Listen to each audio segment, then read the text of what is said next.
Should you hear a repeat knocking sound when extruding or printing, it means that the filament hasn't reached the extruder correctly or a blockage may have formed.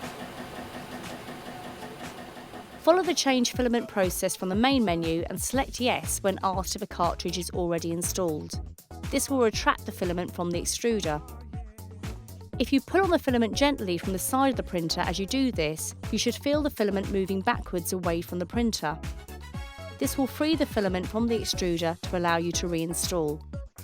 To do this, simply continue following the installation process by feeding the filament through once again. This time the filament should successfully feed through and extrude.